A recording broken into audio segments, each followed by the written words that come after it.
there, fishy folks, and welcome back to Michael's Fish Room. Today, another one in the series. I read this on social media. Grab yourself a healthy snack and beverage. Stand by.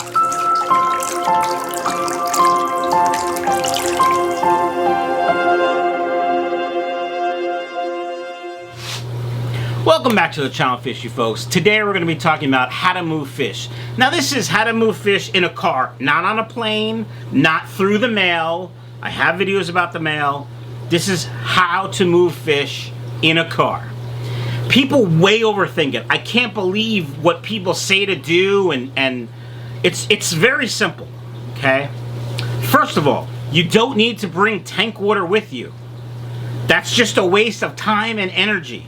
The only way I would tell you bring any tank water is if the pH is substantially different. If it's within 0.4, 0.6, I would just slowly acclimate them. It's just like if you bought fish at a fish store and their tank water was different. Now, if we're talking your water is 6.2 and the water you're going in is 8.2, that could be a problem. That's the only time I would say bring water with you, okay? So, here's how I would do it, and this is very easy, and to me it's common sense, okay? First things first, get a clean 5-gallon bucket.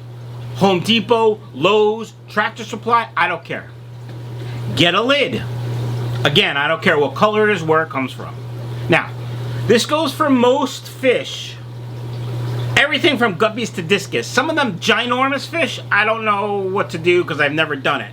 But I would do this if I was moving taco, okay? So if you have a fish taco size, same thing. If you're moving under 3 hours away, meaning you put them in a bucket, you get in a car, you drive 3 hours. Maybe you stop and grab a bite, take a leak, I don't know. No problem. Take clean water from your tap. Obviously dechlorinated it. Fill a bucket 3/4. 5-gallon bucket, a little more than 3 gallons, maybe 3.5 gallons. Guesstimate. This isn't science. Put your fish in. Put the lid on. Done. Take your filter media, the part that's in the filter. Take that in another bucket. Grab anything else that's in the tank. Anything that could hold beneficial bacteria. The gravel, substrate, any decorations, put them all in the same tank. Put a lid on it. Make sure you fill it with water. They have to stay wet. That's the key. The beneficial bacteria has to stay wet. 3 hours wet, 4 hours wet, no problem. Remember, I ship filters around the country, and sometimes they're in the bag for 4 days because the post office doesn't know what 2-day priority mail is anymore. So don't worry, okay? Now, your fish and your decorations, filter media, substrate, plants in another tank, another bucket. You could put plants with your fish if you want. I mean, that certainly will help.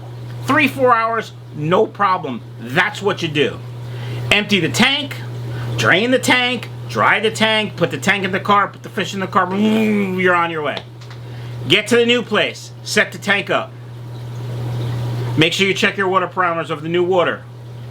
Fill your tank up with new water. Put your substrate and all that other stuff in. Put your filter and turn it on. Put your fish in. Done. That's all you need to do.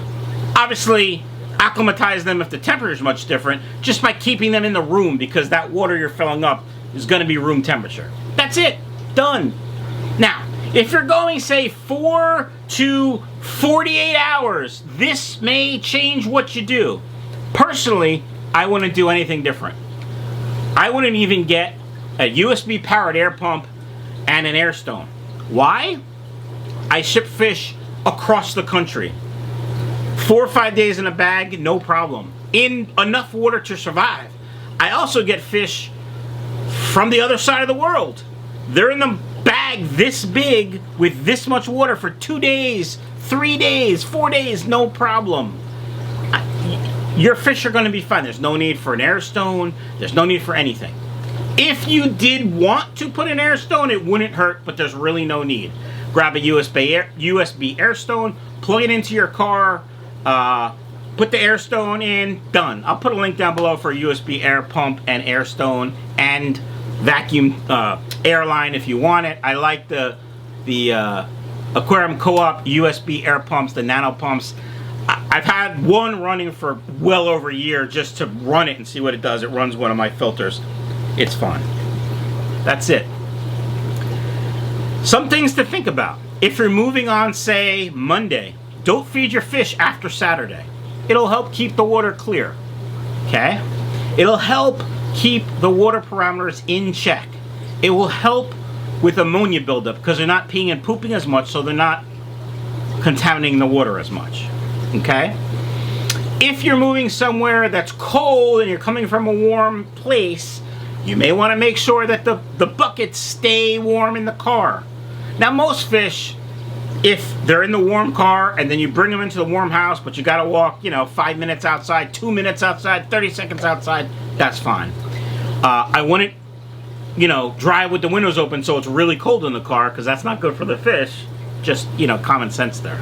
That's it. Don't overthink it. People overthink everything. Remember, fish get shipped worldwide without an air stone, without an air pump, without a lot of water. It's fine. They'll be fine. Any questions, comments, anything, leave them down below. Hope you guys liked it. Have a spectacular day. Peace out.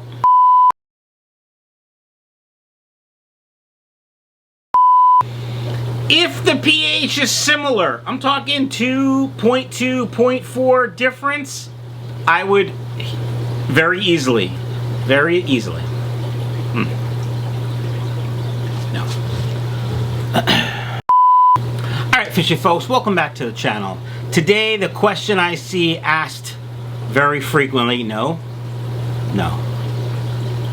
Today we're going to see, no we're not.